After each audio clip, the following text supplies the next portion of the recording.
Hi, today's lesson is on significant digits, also called significant figures. This can be kind of a tough topic, but don't worry, we're going to do lots of practice problems. Okay, we're going to spend the first couple of weeks working with these.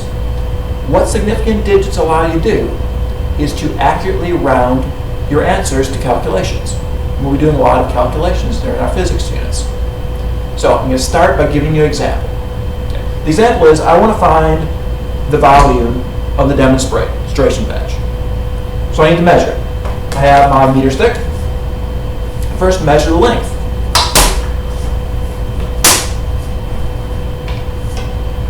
And it is 2.45 meters long. Measure the height. Okay. 0.925 meters tall. And I measure the width as 0.77 meters wide. So formula, length times width times height, I multiply them together. So I multiply them on the calculator, I have it here, and it is 1.745012. Okay? Unit label, meters cubed. Okay, cubic meters. Okay, that's my volume. That seems pretty accurate.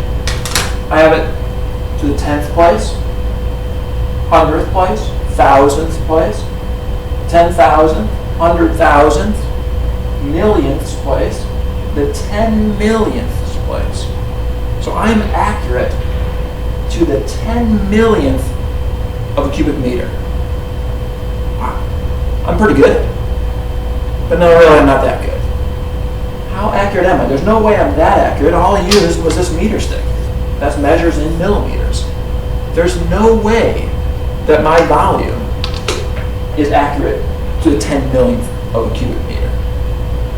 What significant digits allows us to do is to round this to show how accurate I really was. Now, am I going to round it to 1.745013 or 1.745? I get rid of all of these. How do I round this? I said significant digits is going to show us how to round it. Before I show you the rules for that, I'm going to do one last example to again show you how this idea of significant digits falls. You can only be as accurate as your measuring stick. Okay? I can't be as accurate to the 10 millionths of a cubic meter because my measuring stick wasn't that accurate. Okay? And so my last example is football. I'm a huge football fan, especially Green Bay Packers fan. So let's say the Packers are driving down the field, running back is tackled a few inches from the goal line, fourth down. So 4th and inches from the goal line. They do a quarterback sneak, give it to Aaron Rodgers, and he runs into the end zone. Touchdown, Green Bay wins, yay! Okay. He ran it in from inches. On the stat sheet, though, for his rushing yardage, what do they give him? Do they just write down inches? No. They write down yard. They give Aaron Rodgers 1 yard, even though he only ran the ball this far. Okay. They couldn't give him a statistic in inches because the football field is measured in yards. Okay. That's what their measuring stick is in, so that's what they had to give. Okay, that's that idea of significant digits. Okay, you can only be as accurate as what you measured with. Okay.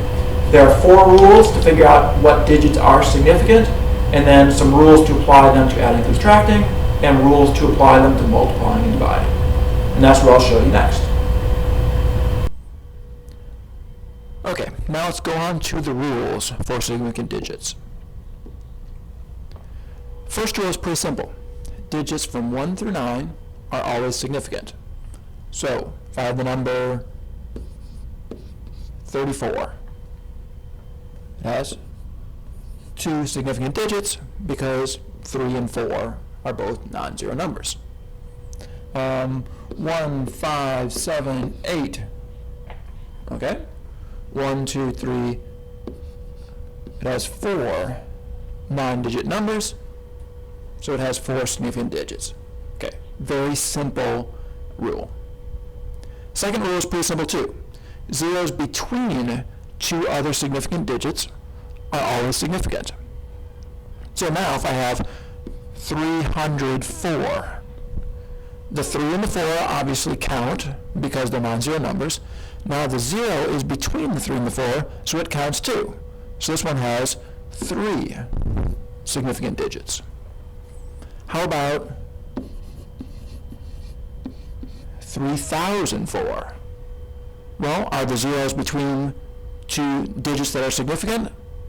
Yes, they are. So this one will have 4 significant digits. What if I had, let's say, 3.04?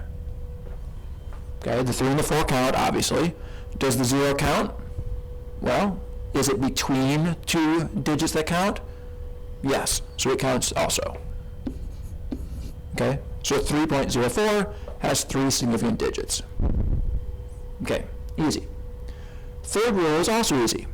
1 or more additional zeros to the right of both the decimal place and another significant digit are significant. Okay, and it has to be both. It has to be to the right of the decimal place and to the right of another significant digit. So if I have 330, okay, is the 0 to the right of the decimal place? Yes. Is it to the right of another significant digit? Yes. So it counts. So this one would have 3.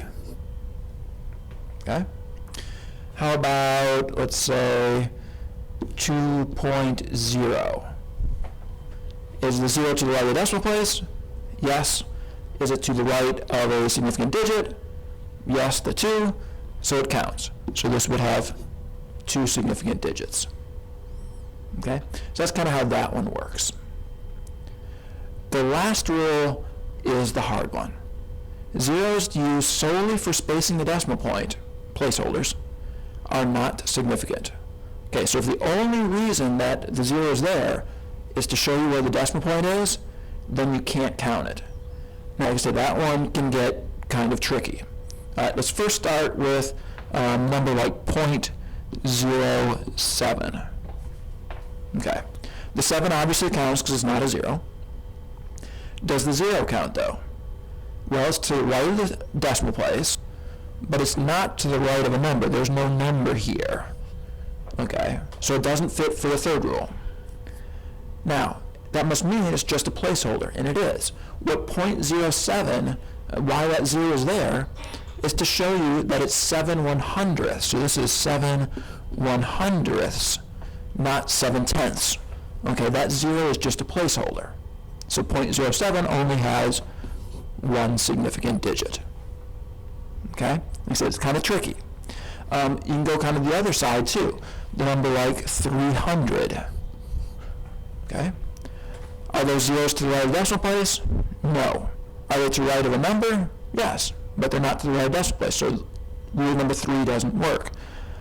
The zeros are just solely there as placeholders. Okay, so number 300 only has 1 significant digit. Again, it's telling you that it's not 3, it's not 30, it's not 3,000, it's 300. Okay, those zeros are just placeholders. So, let's do some more examples now that we know all 4 rules. Let's go to the next slide and do some more examples. Let's say 30.70. Okay? The 3 counts, obviously. The 7 counts, obviously, because it's not 0.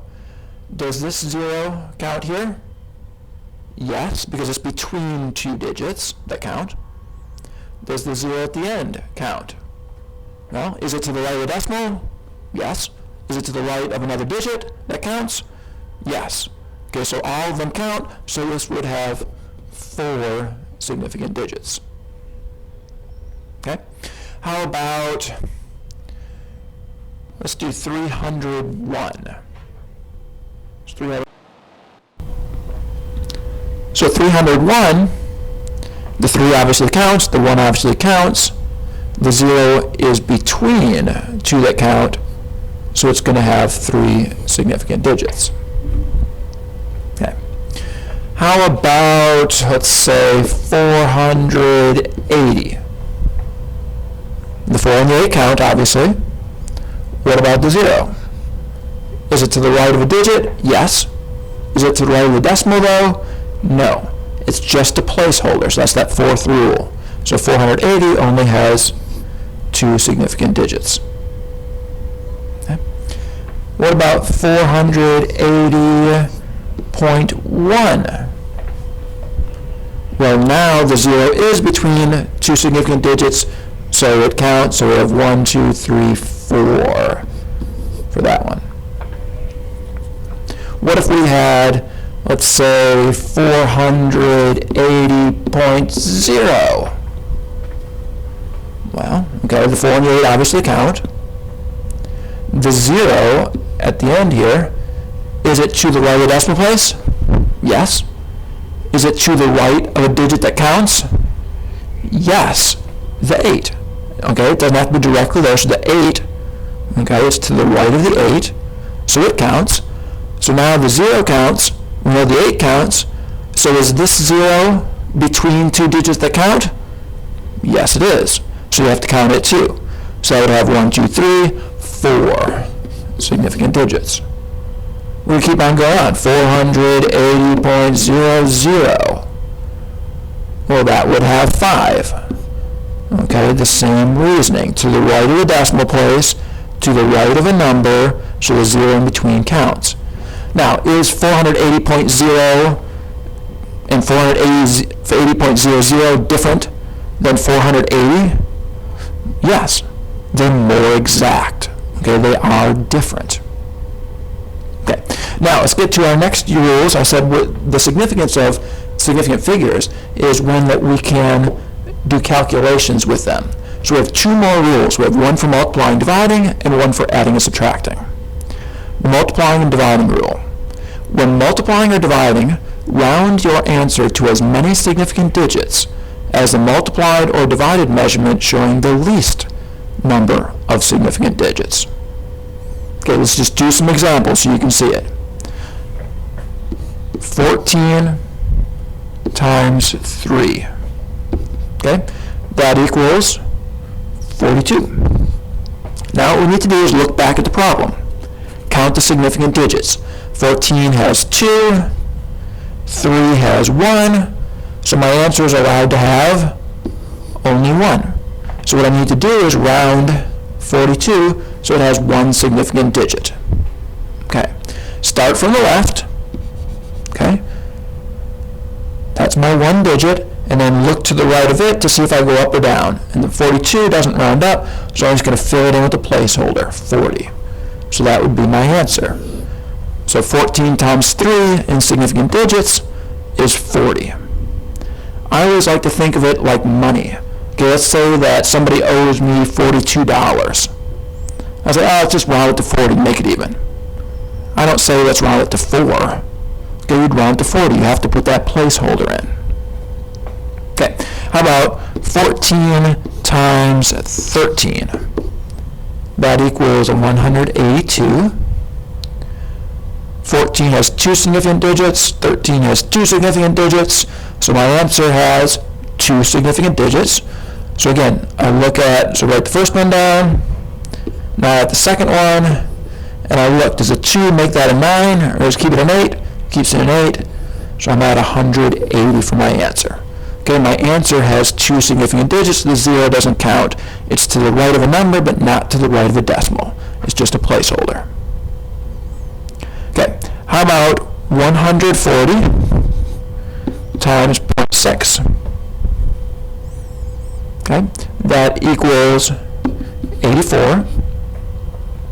140, the 0 doesn't count, it's just a placeholder. So this one has 2. 0.6 has 1, so my answer can only have 1. So 84, again, think of it like money. 84 will round to 80. So that'll be my answer. Okay, how about 21 times 32.0. Okay, multiply that out, and I get 67.2, it looks like. 21 has 2 significant digits. 32.0 has 3. Okay, the zeros to the right of the decimal in the number. So my answer can only have 2. So 67.2 would round to 67 with 2 significant digits. Okay, how about 0.07 times 18? That equals 1.26. Then the zeros to the right of the decimal, but there's no number here, so it's just a placeholder. So I have 1 there, 2 there. So my answer can only have 1 significant digit. So 1.26 would round to 1. Okay. Now what if the numbers worked out and it wasn't 1.26, but let's say it was like 1.66? Then that 1 would actually round up to 2. Okay, so if you do need to round up, go ahead and round up. Let's just do one last one because I said it works for dividing also. So let's just do, how about 24 divided by 18? And that will equal, looks like 1.333 repeating. Okay, obviously we need to round that. 24 has 2. 18 has 2, so my answer can have 2, so that would become 1.3. Okay, and again, let's say that it was like 1.56 or something like that. It would have rounded to 1.6. You would round it up. Again, look to the number to the right to see if it rounds up or stays the same. The last rule is pretty simple. It's for adding or subtracting. When adding or subtracting, round your answer to as many decimal places as the measurement having the fewest number of decimal places. So notice that we are looking at decimal places now. That significant digit type thing that we were looking at before doesn't apply. It's just simply decimal places. So how about 32.5 plus 14.82 plus 3.5. That equals 50.82. Now we need to round it. Look at the number of decimal places. That has 1. That has 2 decimal places. That has 1 decimal place. So my answer can only have 1 decimal place. So that would round to 50.8. Okay, you're just rounding to decimal places, so it's a lot easier than the multiplying and dividing. Subtraction, the same thing. 48 minus 32.4. would be, let's see, 15.6. No decimal places for 48, 1 decimal place here, so my answer can only have 0 decimal places. So 15.6 would round to 16 with no decimal places. Okay?